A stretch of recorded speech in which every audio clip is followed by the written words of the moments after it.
भारत में 5 करोड़ मुकदमे पेंडिंग हैं। 5 करोड़ मुकदमों के कारण 5 करोड़ परिवार टेंशन में है। एक परिवार में 6 आदमी मान के चलिए तो इसका मतलब 30 करोड़ भारतीय टेंशन में है। यानी अमेरिका की जितनी जनसंख्या है लगभग उसके बराबर भारत में लोग मुकदमों के कारण टेंशन में है। इसका मतलब यह हुआ ऑस्ट्रेलिया का 15 गुना जो संख्या होती है वो भारत में मुकदमों के कारण टेंशन में है। कनाडा की जनसंख्या 4 करोड़ है, इसका मतलब कनाडा के 4 गुना लोग भारत में मुकदमों के कारण टेंशन में। और मुकदमों के कारण इतने टेंशन के बावजूद सुप्रीम कोर्ट 15 दिन के लिए दिसंबर में बंद हो जाती है और लगभग 1.5 महीने के लिए मई और जून में बंद हो जाती है। इतना मुकदमा पेंडिंग है, 5 करोड़ मुकदमे पेंडिंग है। लेकिन आज तक हमने प्रोटोकॉल नहीं डिसाइड किया कि भैया कम से कम 250 दिन तो हाई कोर्ट सुप्रीम कोर्ट काम करेगी ही। आज तक हमने इसका बनाया नहीं। वही अंग्रेजों वाली व्यवस्था, दिसंबर के महीने में, क्रिसमस के महीने में सेलिब्रेशन का क्या मतलब है? अरे दिसंबर के महीने में बाकी हॉस्पिटल काम कर रहा है, पुलिस थाना काम कर रहा है, बाकी सब काम कर रहा है, तो कोर्ट क्यों बंद होनी चाहिए? लेकिन चूंकि अंग्रेज चले जाते थे क्रिसमस मनाने, अंग्रेजों को यहां पर अपना सेलिब्रेशन करना होता था, वो सिस्टम आज भी चल रहा है। ऐसे गर्मी के महीने में अंग्रेजों को यहां गर्मी लगती थी तो मई जून के महीने में चले जाते थे, तो वही गर्मी वाली छुट्टियों वाला कॉन्सेप्ट आज भी चल रहा है कि 1.5 महीने के लिए गर्मी में छुट्टी हो जाएगी और लगभग 15 दिन के लिए ठंडी में छुट्टी हो जाएगी। इसको बदलने की जरूरत है। और न्यायिक व्यवस्था कितनी सड़ चुकी है इसका मैं आपको 3 उदाहरण बताता हूं। एक उदाहरण भगवान कृष्ण की जन्मभूमि मथुरा का देता हूं आपको। विद्या देवी के पिता 1975 में उन्होंने अपनी 15 बीघे जमीन विद्या देवी को वसीयत किया। क्योंकि विद्या देवी के भाई नहीं थे तो विद्या देवी के पिता ने 1975 में अपनी 15 बीघे जमीन अपनी बेटी को यानी विद्या देवी को दे दिया और 1975 में पिताजी की मृत्यु हो गई। जालसाजों ने फर्जी कागज बनवा के उनके मरने के 20 साल के बाद यानी 1995 में विद्या देवी के पिता को जिंदा कर दिया और जिंदा करके विद्या देवी जो 15 बीघे जमीन जो पिताजी 1975 में विद्या देवी को देके गए थे वो जमीन उन्होंने अपने नाम करा लिया। और उसके आगे आश्चर्य देखिए कि विद्या देवी 1995 में विद्या देवी को मार दिया। जो विद्या देवी 2025 में मरी है इनको 1995 में मार दिया। और उससे ज्यादा और आश्चर्य कि 1995 से लेकर 2025 तक विद्या देवी अपने जिंदा होने का सबूत देने के लिए लड़ती रही और फिर भी जिंदा होने का सबूत नहीं दे पाई। इतना सड़ा हुआ सिस्टम है, इतना भ्रष्टाचार है, इसके बावजूद जुडिशियल रिफॉर्म पे चर्चा नहीं हो रही है, जुडिशियल चार्टर लागू करने पे चर्चा नहीं हो रही। दूसरा उदाहरण मैं आपको जौनपुर का देता हूं। भगवान शिव मंदिर की 10 बीघे जमीन है, वो मंदिर के नाम पे है। विल डीड में लिखा है जो मंदिर की सेवा करेगा वो जमीन का मालिक होगा। और 2 लोगों ने उसकी वसीयत, एक और भी उस पर वसीयत बन गई। स्वाभाविक सी बात है, एक वसीयत असली है, एक वसीयत नकली है। 1985 में यह काम हुआ था, 2025 40 साल बीत गए लेकिन अभी तक यह नहीं तय हो पाया कि कौन सी वसीयत असली है और कौन सी वसीयत नकली है। और 40 साल के बाद भी मुकदमा अभी सबसे नीचे लेवल पे चल रहा है, सीओ के यहां चल रहा है, कंसोलिडेशन ऑफिसर जिसको चकबंदी अधिकारी कहते हैं वहां चल रहा है। अगर वहां डिसाइड हो जाएगा तो उसकी अपील होगी एसओसी के यहां, फिर डिसाइड हो एसओसी डिसाइड करेंगे, इसकी अपील होगी डीडीसी के यहां, डीडीसी डिसाइड कर देंगे, फिर इसकी अपील होगी चकबंदी कमिश्नर के यहां, फिर चकबंदी कमिश्नर डिसाइड कर देंगे, फिर इसकी अपील होगी हाई कोर्ट में, फिर हाई कोर्ट से डिसाइड हो जाएगा, फिर इसकी अपील होगी सुप्रीम कोर्ट में।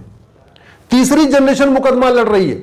1985 में शुरू हुआ मुकदमा अभी तक सबसे नीचे लेवल पे है। यह है हमारा सड़ा हुआ कानून, यह है हमारी सड़ी हुई न्यायिक व्यवस्था।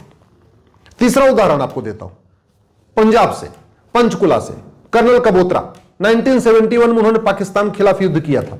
जो युद्ध हुआ था उसमें पार्टिसिपेट किया था। उस युद्ध में घायल हो गए थे, बाद में उन्होंने पेंशन ले लिया, उनको रिटायरमेंट दे दिया गया। उनके घर पे कब्जा कर रखा है लोगों ने और पिछले 25 साल से अपने घर को वो छुड़ा नहीं पा रहे। कर्नल कबोत्रा जिन्होंने पाकिस्तान के साथ युद्ध में दुश्मनों के दांत खट्टे कर दिए, वो कर्नल कबोत्रा इस जुडिशियल सिस्टम से हार चुके हैं, इस सड़ी हुई न्यायिक व्यवस्था से हार चुके हैं। और 25 साल से केवल और केवल उनको तारीख पे तारीख district court, high court, supreme court, फिर district court, high court, supreme court, 3-4 चक्कर उनका ये चल चुका है। ऐसे भारत में करोड़ों लोग हैं जो इस न्यायिक व्यवस्था के कारण दुखी होकर घर बैठ गए हैं। उनका मकान बिक चुका है, उनका सब कुछ बर्बाद हो चुका है और अब तो हालत यह हो गई है इस सड़ी हुई व्यवस्था के कारण, इन घटिया कानूनों के कारण लोग आत्महत्या कर रहे हैं। फर्जी SC ST केस के कारण लोग आत्महत्या कर रहे हैं, फर्जी दहेज के केस के कारण लोग आत्महत्या कर रहे हैं, फर्जी जो है आपके वसीयत विरासत के कारण लोग आत्महत्या कर रहे हैं। इसके बावजूद आराम से सुप्रीम कोर्ट 190 दिन काम कर रही है, बाकी दिन छुट्टियां, ठंडी दिसंबर के महीने में 15 दिन की छुट्टी, गर्मी के महीने में 1.5 महीने की छुट्टी, सब कुछ बढ़िया बढ़िया बढ़िया बढ़िया चल रहा है। दुर्भाग्य देखिए इस देश का कि right to justice fundamental right है। राइट टू जस्टिस का मतलब कितने दिन में न्याय, जस्टिस विद इन ईयर, और जस्टिस विद इन ईयर के ऊपर ना सुप्रीम कोर्ट में चर्चा हो रही है, जस्टिस विद इन ईयर के ऊपर संसद में भी चर्चा नहीं हो रही, जस्टिस विद इन ईयर पे विधानसभा में चर्चा नहीं हो रही, जस्टिस विद इन ईयर पे खबर पालिका न्यूज चैनलों पे भी चर्चा नहीं हो रही। ये किसी के लिए मुद्दा ही नहीं है। ना Samajwadi justice within year की बात कर रहे हैं, ना अंबेडकरवादी जस्टिस विद इन ईयर की बात कर रहे हैं, ना लोहियावादी जस्टिस विद इन ईयर की बात करते हैं, ना गांधीवादी जस्टिस विद इन ईयर की बात करते हैं। जिससे लगता है इनको जुडिशियल रिफॉर्म से इनको कोई एलर्जी है। अरे जब तक जुडिशियल रिफॉर्म नहीं होगा भारत विश्वगुरु नहीं बन सकता। जब तक जुडिशियल रिफॉर्म नहीं होगा भारत परम वैभव का लक्ष्य प्राप्त नहीं हो सकता। जब तक जुडिशियल रिफॉर्म नहीं होगा गांधी जी का, पटेल साहब का सपना साकार नहीं हो सकता। जब तक जुडिशियल रिफॉर्म नहीं होगा तब तक बाबा साहब अंबेडकर का सपना, दीनदयाल जी का सपना साकार नहीं हो सकता। जुडिशियल रिफॉर्म के बिना देश सुरक्षित नहीं हो सकता। जुडिशियल रिफॉर्म किए बिना, जस्टिस विद इन ईयर लागू किए बिना न घूसखोरी कम होगी, न जमाखोरी कम होगी, न मिलावटखोरी कम होगी, न कालाबाजारी कम होगी।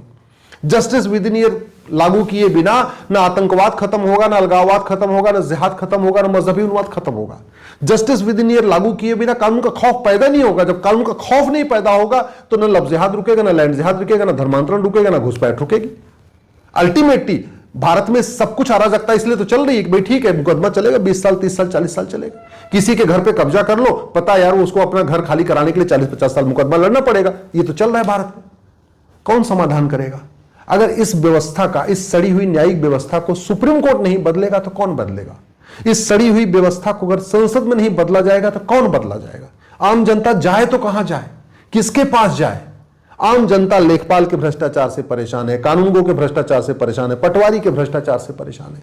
आम जनता हवलदार के भ्रष्टाचार से परेशान है, थानेदार के भ्रष्टाचार से परेशान है, पेशकार के भ्रष्टाचार से परेशान है, तहसीलदार के भ्रष्टाचार से परेशान है। आम जनता फर्जी वसीयत से परेशान है, फर्जी विरासत से परेशान है। ये 3 उदाहरण मैंने आपको देके बता दिया, बाकी ऐसे उदाहरण तो बहुत अनगिनत है, मतलब बहुत लंबा, फिर लंबी चर्चा करनी पड़ जाएगी। लेकिन इसके ऊपर चर्चा नहीं हो रही है। भारत में जस्टिस विद इन ईयर हो, जुडिशियल चार्टर लागू हो, फर्जी शिकायत करना गंभीर अपराध हो, फर्जी जांच करना गंभीर अपराध हो, फर्जी गवाही देना गंभीर अपराध हो, फर्जी वसीयत बनाना सीरियस क्राइम हो, फर्जी विरासत बनवाना सीरियस क्राइम हो, ऐसे विषयों पे चर्चा नहीं हो रही है। अमेरिका का आईफोन यूज करते हैं, लेकिन अमेरिका का फेडरल पिनल कोड भारत में लागू किया जाए इसकी कोई चर्चा ही नहीं है। हम दुनिया भर की बातें करते हैं, सिंगापुर में यह है और चीन में यह है, अमेरिका में यह है, सब कुछ अमेरिका, उनके हाईवे की नकल करते हैं, उनके एक्सप्रेसवे की नकल करते हैं, उनकी ट्रेन की नकल करते हैं, उनके बाकी चीजों की नकल करते हैं, लेकिन उनके कानूनों की नकल नहीं करते। भारत को सुरक्षित बनाने के लिए पुलिस चार्टर जरूरी है, उस पर चर्चा नहीं हो रही। भारत को सुरक्षित बनाने के लिए जुडिशियल चार्टर की जरूरत है, उस पर चर्चा नहीं हो रही। भारत को सुरक्षित बनाने के लिए एडमिनिस्ट्रेटिव चार्टर की जरूरत है, उस पर चर्चा नहीं हो रही। भारत को सुरक्षित बनाने के लिए सिटीजन चार्टर लागू होना चाहिए, उसकी चर्चा नहीं हो रही। भारत को सुरक्षित बनाने के लिए जस्टिस विद इन ईयर लागू होना चाहिए, इस पर चर्चा नहीं हो रही। भगवान श्री राम ने कहा था ना, भय बिन होय न प्रीत। और जिन देशों ने भगवान श्री राम के सिद्धांत को लागू किया वहां कलयुग नहीं है, वहां सतयुग चल रहा है। ये भारत में कलयुग इसलिए चल रहा है क्योंकि भारत की न्यायिक व्यवस्था सड़ी हुई है, कानून का खौफ नहीं है। जिन देशों ने भगवान श्री कृष्ण की कृष्ण नीति लागू किया, सठे साठ्यम समाचरित, कठोर कानून बनाया, जस्टिस विद इन ईयर लागू किया, स्पीडी जस्टिस सिस्टम लागू किया, देखिए वो देश सुरक्षित है। चीन सुरक्षित है, जापान सुरक्षित है, सिंगापुर सुरक्षित है, अमेरिका भी हमसे बहुत सुरक्षित है। क्यों? क्योंकि उन्होंने राम नीति लागू किया, उन्होंने कृष्ण नीति लागू किया, उन्होंने चाणक्य नीति लागू किया, उन्होंने पुलिस रिफॉर्म किया, उन्होंने जुडिशियल रिफॉर्म किया, उन्होंने एडमिनिस्ट्रेटिव रिफॉर्म किया, उन्होंने सिटीजन चार्टर लागू किया, उन्होंने कानून का खौफ पैदा किया। हम वो आज तक कर ही नहीं रहे, बस तू मैं आरोप प्रत्यारोप, नूरा कुश्ती, बतौलेबाजी। दुर्भाग्य है कि इस देश के जो अभिनेता हैं, जो बुद्धिजीवी हैं, जो पत्रकार हैं, जो कलमकार हैं, जो यूट्यूबर हैं, वो भी police reform, judicial reform, administrative reform की बात नहीं करते। इस देश के जो यूट्यूबर हैं, बाकी खबर पालिका के लोग भी police charter, judicial charter, citizen charter, administrative charter की बात नहीं करते। मैं इसलिए आपसे हाथ जोड़ के निवेदन कर रहा हूं, दल गुलामी छोड़िए, पार्टियों की गुलामी छोड़िए, नेताओं की जय जयकार छोड़िए, भारत में सिस्टम बदलने की मांग करिए। एक बात याद रखिएगा, आज के नेता 25 साल के बाद आपके बच्चों को बचाने नहीं आएंगे, लेकिन आज जो मैं रिफॉर्म की बात कर रहा हूं, अगर ये लागू हो गया, आपकी 25 पीढ़ियां सुरक्षित रहेंगी।